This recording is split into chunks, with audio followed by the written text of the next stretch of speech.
청문회 관련해서 여쭙고자 하는데 네. 이제 강선우 후보자 청문회가 이제 끝났는데 어제 이제 대통령실에서 보시기에는 전체적인 후보자 소명이 좀 국민 눈높이에 부합했다고 보시는지 궁금하고요. 그다음에 내일 예정된 그 이진수 교육부 장관 후보자의 경우 지금 전교조에서도 좀 사퇴를 촉구하고 있는 목소리가 나오는데 이런 일련의 의혹들에 대해서 좀 어떻게 바라보시는지도 궁금합니다. 네, 일단 이진숙 후보자 같은 경우는 인사청문회가 아직 진행되지 않은 바 이제 진행된 이후에 그 제기된 의혹에 대한 그 본인의 소명 그리고 그 소명에 갖고 있는 적절성 여부에 대해서는 나중에 판단을 말씀드리겠고요.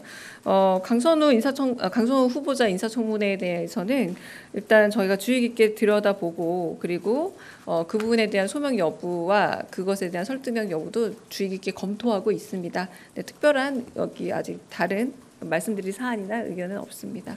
네. 안규백 국방부 장관 후보자가 오늘 인사청문회에서 이번 정부 임기 중에 전작권 전환이 목표다 이렇게 말을 했는데 대통령실 입장과 같은 건지 아니면 다르다면 어떻게 다른 건지 좀 구체적으로 설명해 주시면 감사하겠습니다.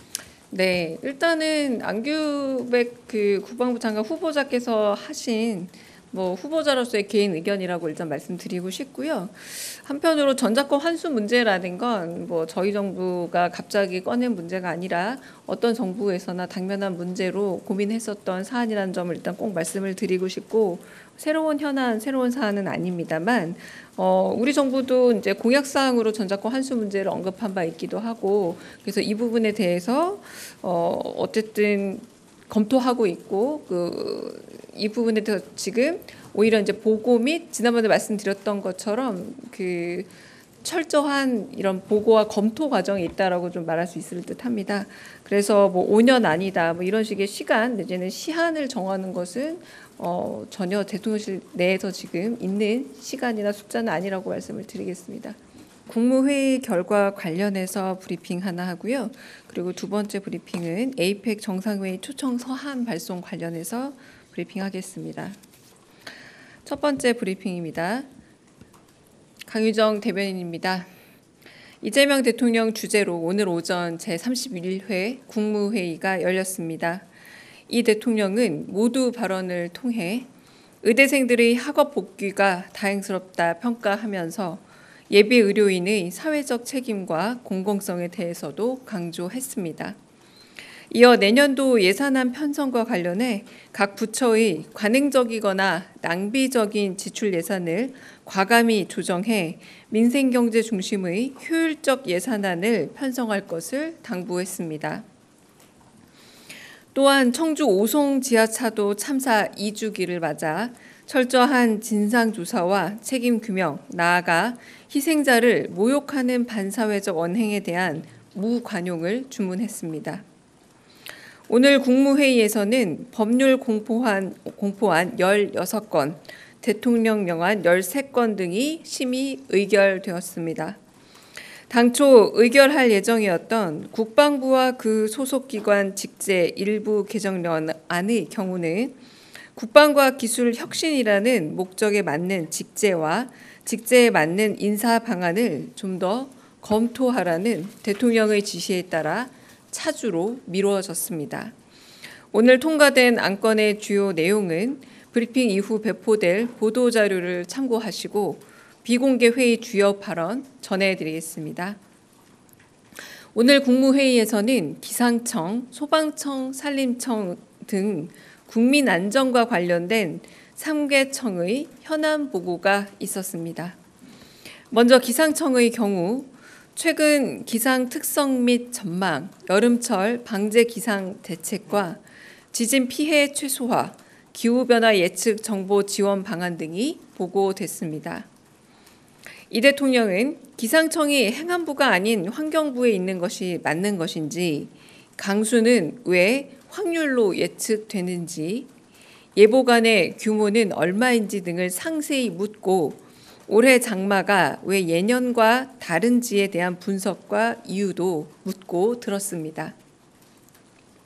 소방청은 폭염과 풍수해 등 여름철 재난 대비 대응 태세 현황과 노후 아파트 소방 안전 관리 강화 방안을 보고했습니다.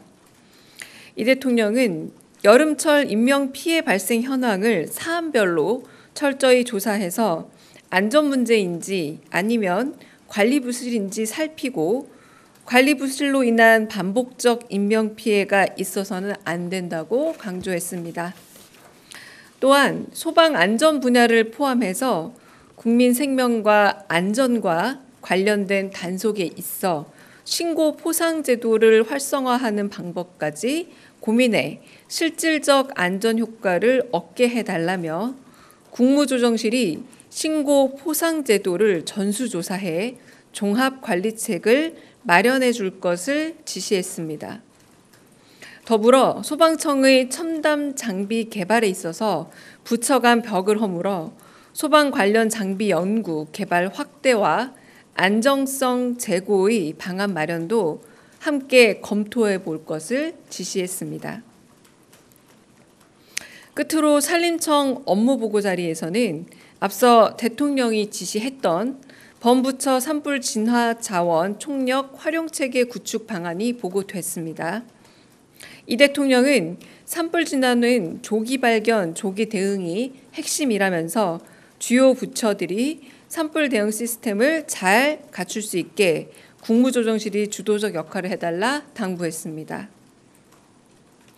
이어 국민께 거둔 세금은 국민을 위해 잘 써야 한다며 숲 가꾸기 사업 등 공공일자리에 최저임금이 아닌 적정임금을 지급하는 등 정부 재정 지출을 활용해 좋은 일자리를 만들 방안을 검토하고 정부는 돈을 안 쓰는 게 아니라 잘 쓰는 게 중요하다 강조했습니다.